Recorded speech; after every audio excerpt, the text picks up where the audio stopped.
Mpanzu ni mchezaji halali wa Simba Sports Club ambaye amesajiliwa kwa mkataba wa miaka 2. Na tunapozungumzia mkataba wa miaka 2, tayari mwaka mmoja umemalizika, lakini ndani ya huu mwaka mmoja Mpanzu ametumikia miezi 4 tu. Baada ya dirisha dogo la usajili kufunguliwa, ndio Mpanzu akaanza kuitumikia Simba. Kwa hiyo Mpanzu bado ana nusu msimu akamilishe mwaka mmoja, alafu aje aanze kuitumikia Simba kwa mwaka mwingine mmoja. Kwa wana Simba hilo wala wasiwe na wasiwasi.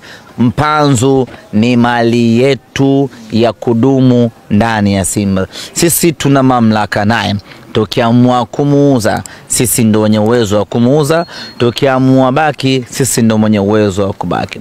Na hawa wengine wote ambao wanajisumbua, tuambie tu Tanzania hii timu ya kuchezea Mpanzu ni Simba Sports Club pekee. Mpanzu kwa namna yote ile hawezi kukubali kurudi nyuma kimaisha. Kwa sababu kwenda kuchezea timu nyingine Tanzania hii ni kurudi nyuma kimaisha. Na wale ambao wanamhitaji Mpanzu wawe na subira. Uzuri ni kwamba wao wanajua namna gani wanaweza wakawapata wachezaji wa Simba. Wanajua kabisa ipi ni namna ipi? Namna nyepesi tu. Mpanzu ana miaka 22 hivi sasa. Ataitumikia Simba Sports Club kwa kipindi cha miaka 13 hivi.